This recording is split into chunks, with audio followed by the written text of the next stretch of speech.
Hello, everyone. I'm Lena Clark, an expert level user experience researcher with a background in public health. My passion lies in helping users navigate complex systems, making their experiences smoother and more intuitive.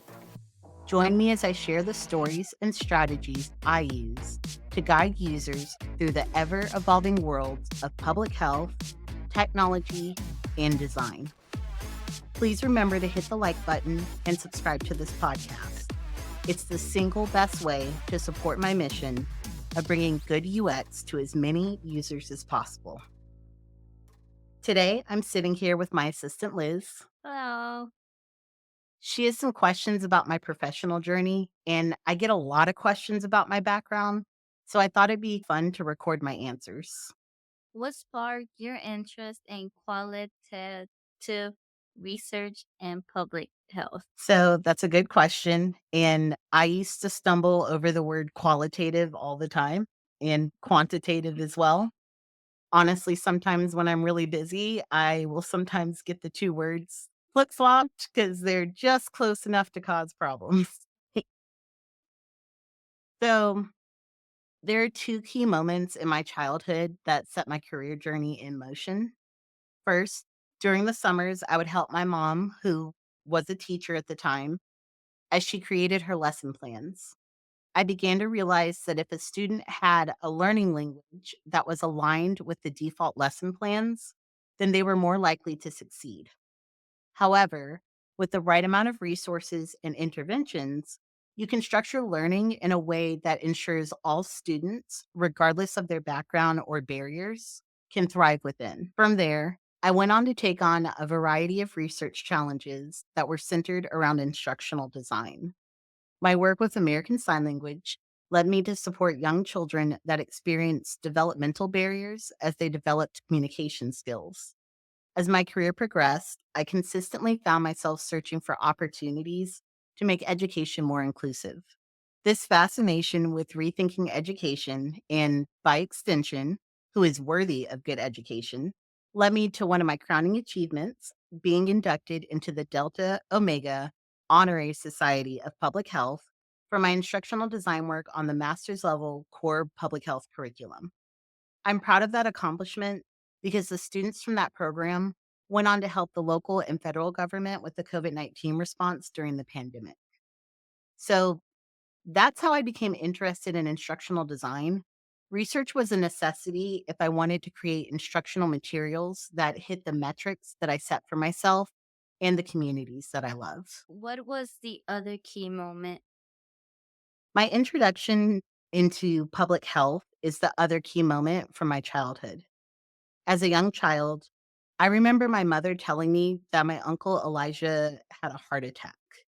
His wife, Beulah, could not drive, so in the middle of the night, she had to walk through acres of desolate, rattlesnake riddled Texas ranch land to the next nearest house the night that Elijah fell ill. Although a heart attack was formally listed as the cause of death, the true cause of death was a lack of access to medical care. This experience stayed with me over the years. In some ways, I feel like public health just happened to me. In undergrad, I knew I wanted my career to be one that would help people. Originally, I thought American Sign Language interpreting was the correct path.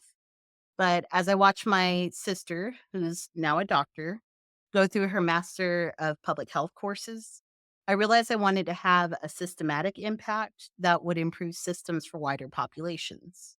That's what made me switch to sociology. At that point of my career, I thought public health was only for someone on a medical track or more just purely quantitative, and I never pictured myself going in that direction.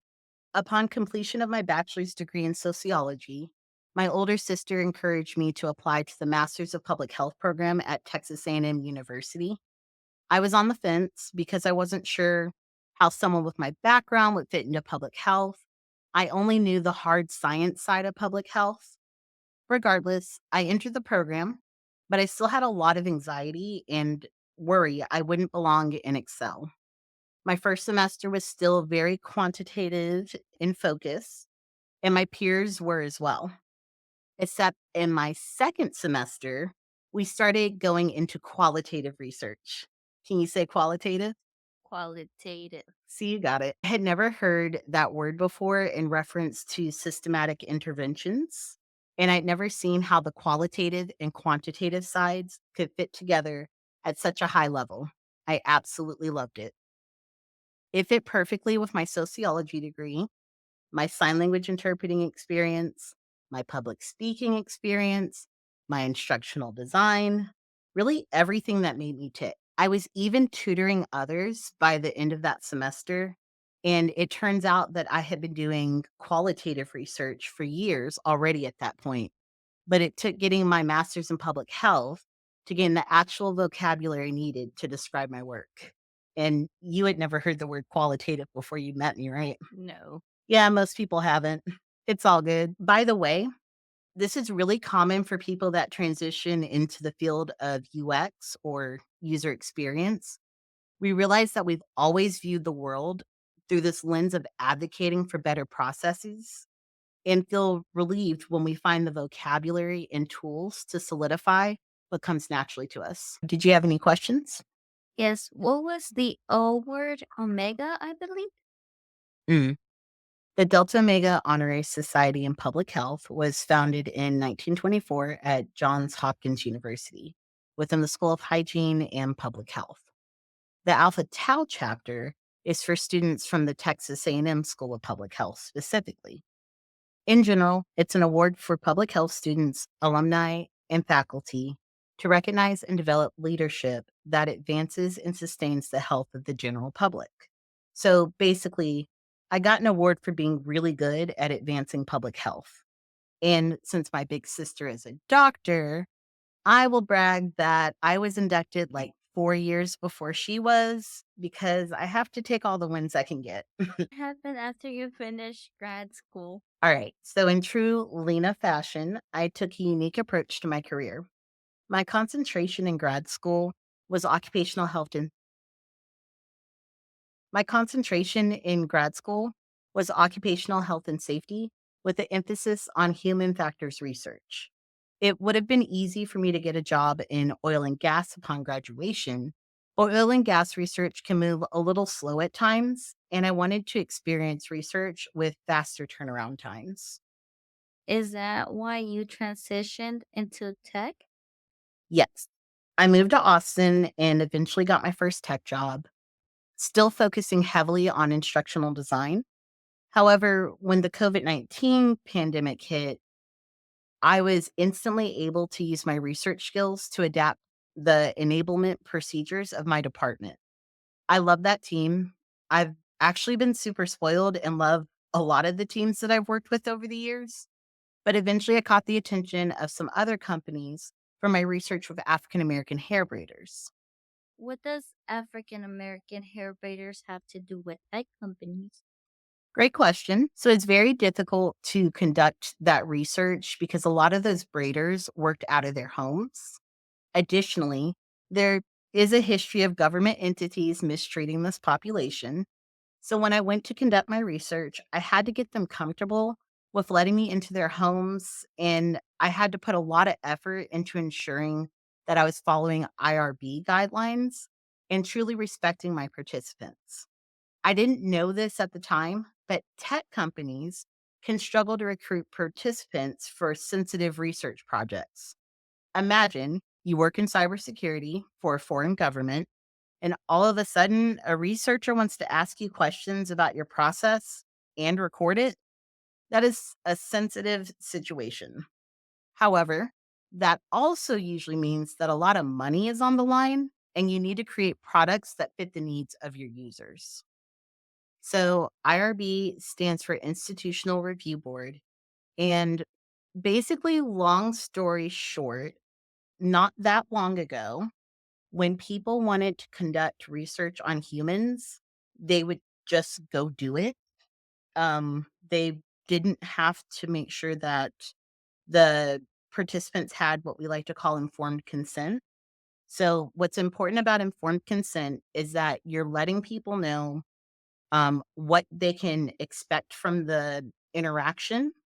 And you explain to them what you're gonna do with their data, and you have to take steps to protect their sensitive data as well, and that consent can be revoked at any time.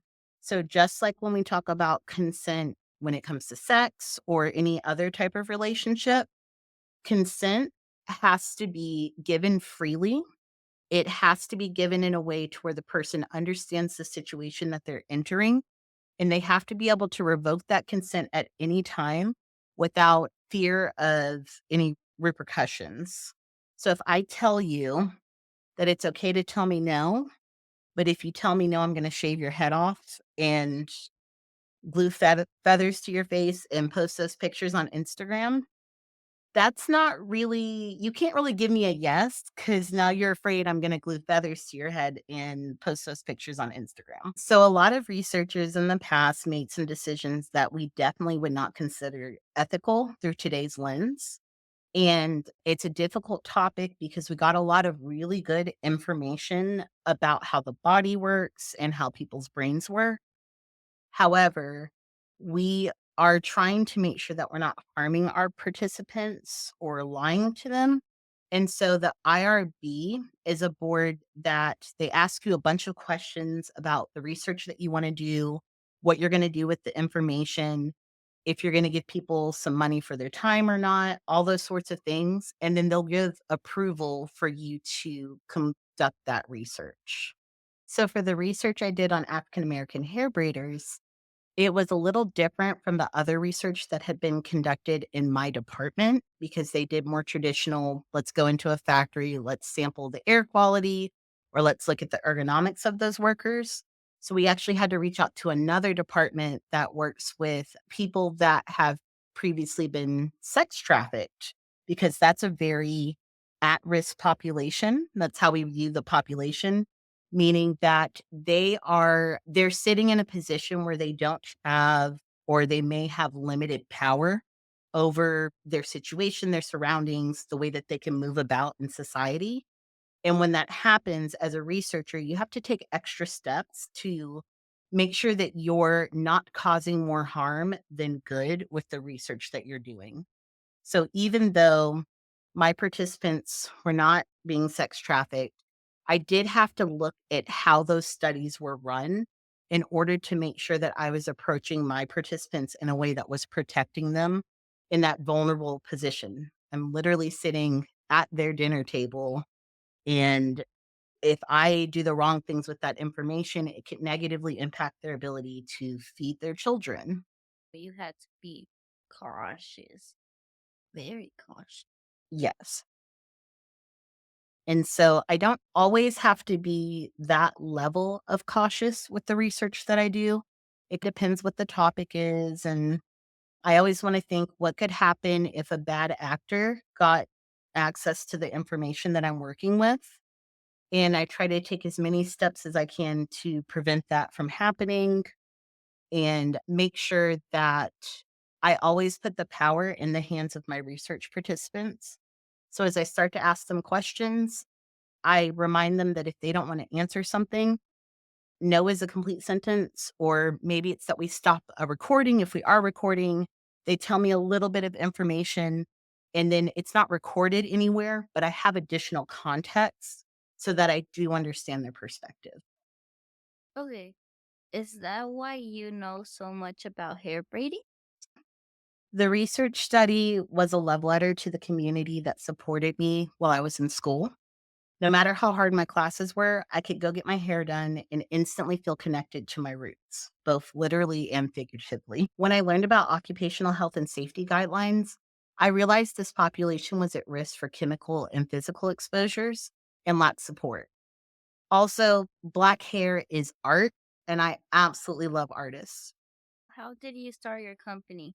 Back before the pandemic, and really while I was in between finishing grad school and transitioning into tech, I realized that there were things that employers wanted from me that I didn't quite know how to do, like creating a portfolio of my work. And I looked around for resources on how to create these things. I'm very community focused. I wanted some support. I wanted to support other people. and I really couldn't find anything at the time. So I opened up my living room to anyone else that was in my shoes and invited them in. And we would sit there and work on our resumes and our portfolios. And we would practice different UX tactics so that we could all be prepared for applying for jobs. Eventually, and that's how UX office hours with Lena started way in the before times. I still do that monthly now. It's virtual because I may not always be in the same place every month, but yeah. And so from that work, I ended up doing a lot more mentorship and public speaking and community engagement. So I started my company as just a way to streamline the work that I was doing. So for the first few years of my company, all we did was make space for other people that were getting into UX to be able to develop their professional skills. Eventually, I ended up freelancing under my brand. I got into freelance for some pretty big names around the world, which is really exciting. I always love working with international companies because I love populations, so I like learning about other groups of people. And now I've expanded my mentorship. I do a lot more teaching and training, and I also have started helping small businesses that may not traditionally interact with UX or tech, but that need that extra understanding of how you develop products and make sure that it aligns to your users' needs. What is freelancing? Ooh, good question. Okay. If I go to work every day from 9 to 5 for someone else, then I am probably going to be a W 2 employee, which means that I only work for that company and they handle the taxes out of my paycheck. I'm probably working 40 hours a week, getting some benefits, hopefully. And I can always anticipate like how much I'm going to get paid because I'm working the same amount of hours and I'm probably going to every meeting that they have. And that's a traditional 9 to 5 job. Then there's 1099 contract. 1099 means actually the IRS that you brought up earlier. It means that as a contractor, I am paying my own taxes out of the money they give me. So if they pay me $100, I might need to put aside $10 for when it's tax time because the government's going to come ask me for that money. That's a more flexible experience because I'm probably not really getting benefits. Sometimes you can get a little bit of benefits, it really depends. But you don't completely work for the company. So it's a little bit easier to leave that job if it's not right. And usually when that project is over, Mhm. then your contract is over and then you just like you weren't fired or anything, the work just ended. That's what happened I guess it's been like 2 months now since my last contract ended. I think three. Yeah. Yeah. So that one ended a little bit faster than I thought it would, but when the work's done, the work is done. Freelance though is a little bit different. So with freelance, basically a company will come up to me and they'll say, "We just have this one project for you. You're not going to be in all of our meetings. You're only doing this one thing. We agree on what that one thing is ahead of time, and I will put it through my company." Versus with those other 2, it's me myself that's getting the money, but when I freelance, it's my company that's getting the money, and then usually you have to carry your own business insurance in case anything goes wrong, and the types of projects that you do might be a little bit different. So basically, when I talk about all that, I'm talking about the different ways that people either hire me or my business, and then a whole lot of tax stuff. So, what are some projects you've done with the company as a freelancer? I have done a lot of actually instructional design for researchers. So big companies will want to train their researchers on best practices. Accessibility and inclusive design are becoming really big topics right now in research because in Europe, They have really strict laws about what you have to do to support users from an accessibility standpoint and making sure that you're being inclusive with your designs. America doesn't hasn't quite caught up to that, but a lot of American companies, they want to make money in Europe, so they have to follow those guidelines. And because I have that background and I understand how to teach people things, companies have brought me in to develop those training modules and make it that much quicker for them to catch up to the regulations. That one's interesting because a lot of American companies have fallen behind. So, my guess is that over the next few months, a lot more companies are going to need that type of help. What happened after you're the African American braider? What ended up happening with that research? Oh, with that, basically, first, let me start with what the content of that research was. I wanted to understand what type of barriers to physical health the hair braiders might have while they're working. So if you work in a factory or if you go work a retail job, they cannot make you do certain things with your body for longer than a set amount of time. They also cannot expose you to certain chemicals without either giving you protection or they can only do it for so long. Same with loud noises, but that really doesn't apply too much unless we're talking about loud music that's playing in the shop or actually the hair dryers that someone might use because those can get really loud. And if you listen to loud noises for a long amount of time, you start to lose your hearing. What I did was I went and I learned about basically I did what's called a body discomfort survey. It's from the field of ergonomics. Ergonomics is studying just how your body interacts with the physical environment.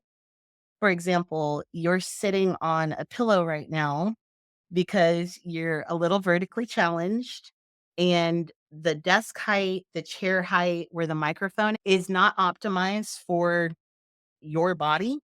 So we had to modify it by putting this pillow here. We didn't want to put something hard there because then even though you might physically be closer to what you need to be, now we're restricting your blood flow because you're sitting against a hard surface, which still bad. So pillow is better because it's soft and it accomplishes everything. And eventually we'll get different chairs Yeah, fully.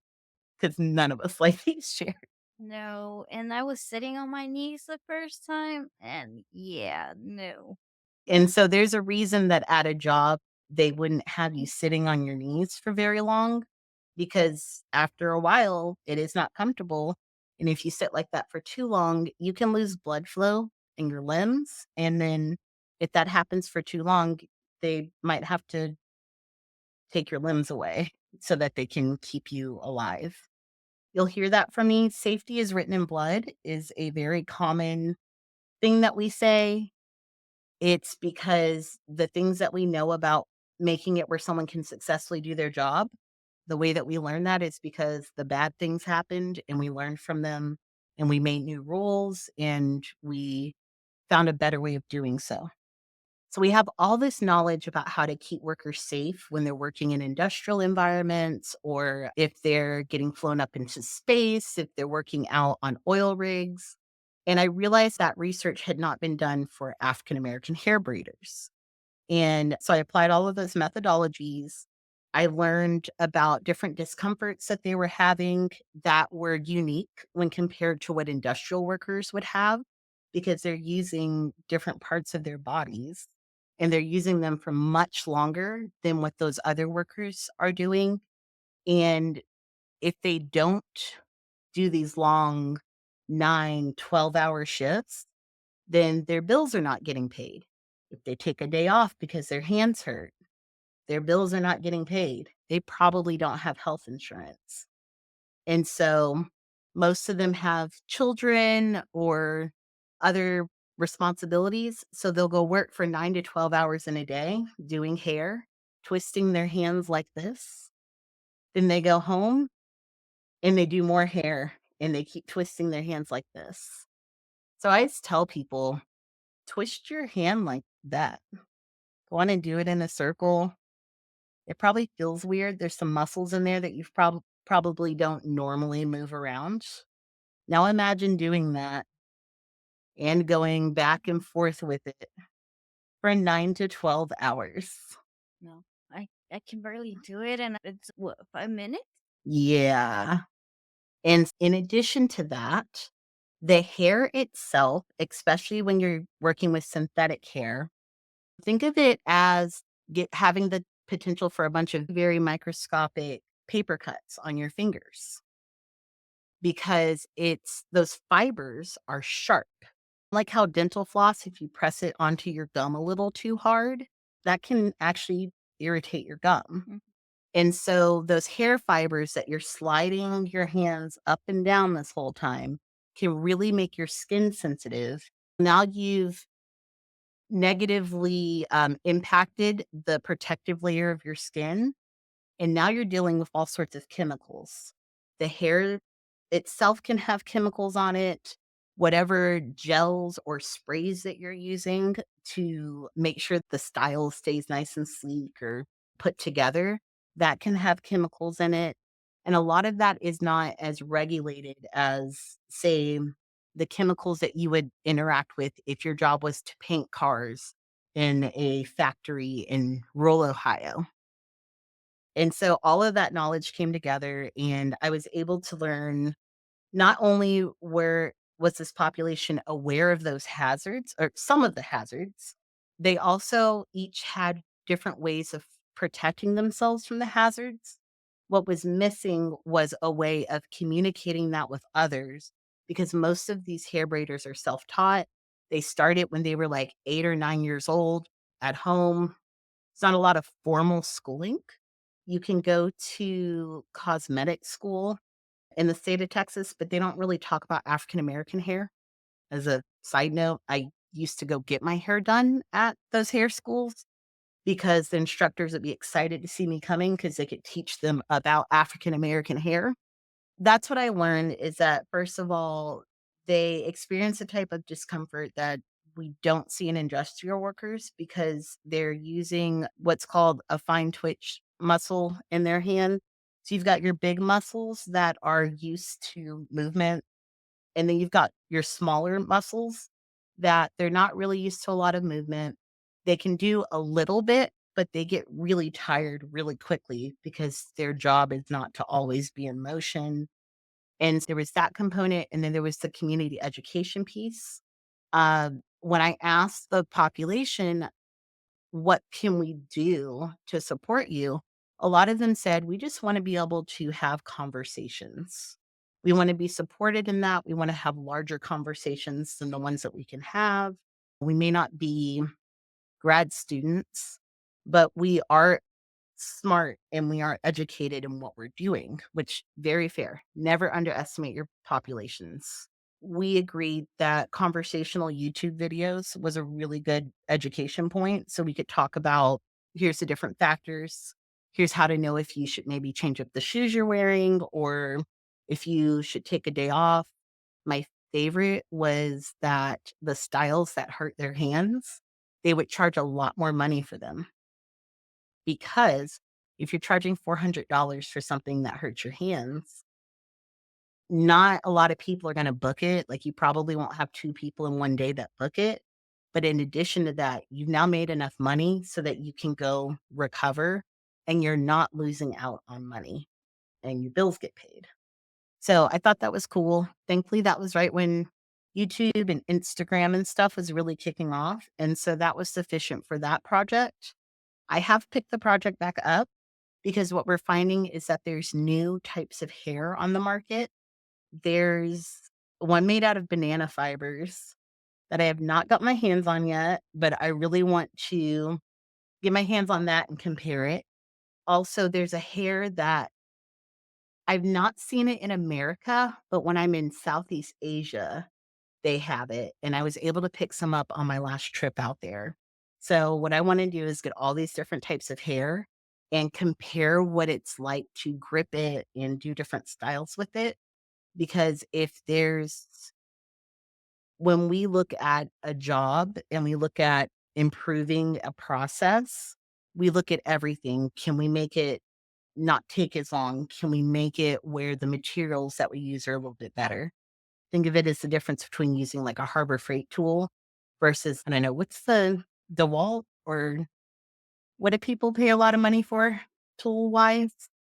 You're the one that knows more about carpentry than I do. Hey, I know carpenter in Spanish, not in English. Oh, Never. Snap-on tools. Aren't those like the really expensive ones I think that people pay a lot of money for? That's a brand that I've heard people talk about. Okay, let's think makeup. You know that we can go get eyeshadow from the dollar store. I've done it Yeah. plenty of times. I am not knocking it. You can totally bust out a beautiful look with it. However, it can be a little bit easier to bust out a beautiful look if you go to the MAC counter and get their professional grade makeup. And so if somebody is constantly if you're a makeup artist and you're constantly doing makeup on someone, then you're probably gonna want the slightly nicer makeup that you won't have to use as much product and you can get back to resting sooner rather than later. So those are the types of interventions that we look at, and that's why I'm gonna pick that project back up, and I'm really excited to revisit it with the knowledge that I have from doing research from all of these industries. Um, what is the South Asian hair? That's a really good question. We'll probably have to follow up on that one, and the only reason is because it's back at my other house. Because Really? right when I was ready to start looking into it, I ended up moving. So I have it now that I'm more settled, we can actually I can go get it, and on a future episode, we can walk through what I look at as a researcher as I'm interacting with all of these different types of fibers. I think it was a little bit more like using like a cross between string and yarn.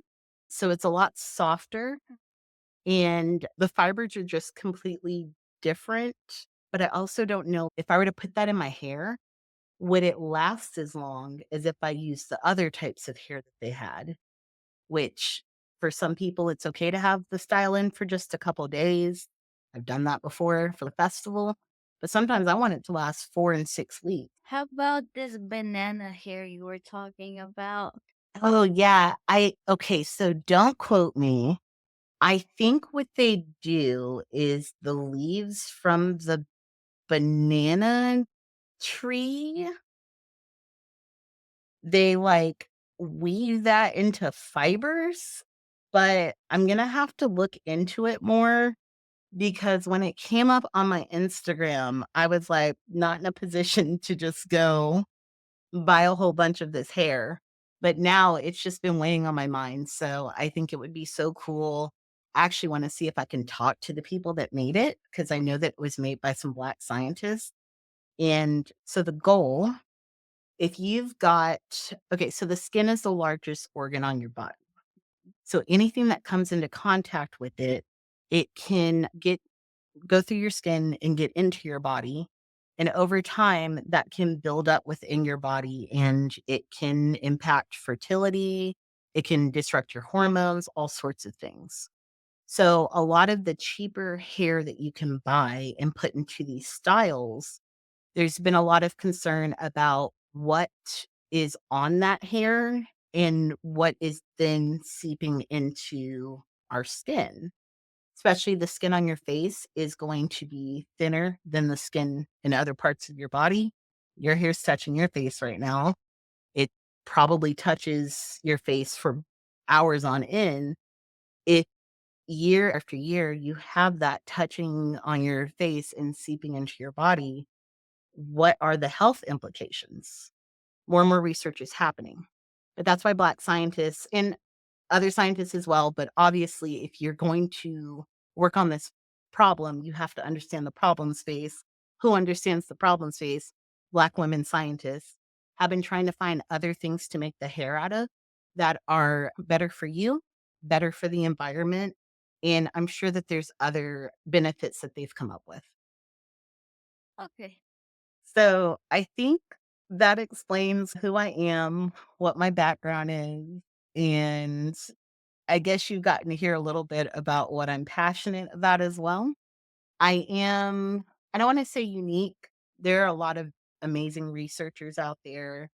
Not everyone that's in UX is a researcher. There's strategists, there's designers. Everyone has a really cool eclectic background.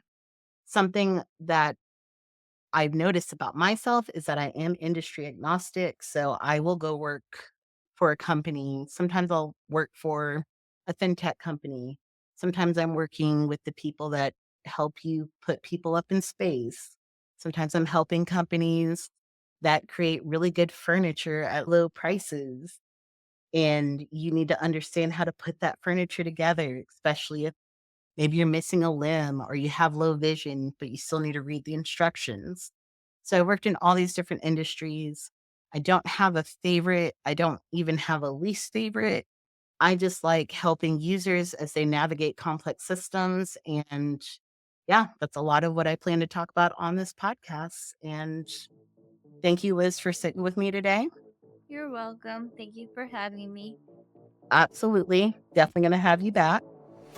And to anyone that's listening, please do me a favor and hit the like button, hit subscribe. The more support that I get, the more conversations that we can have. And I'm absolutely open to hearing what questions the community has for me. So thank you.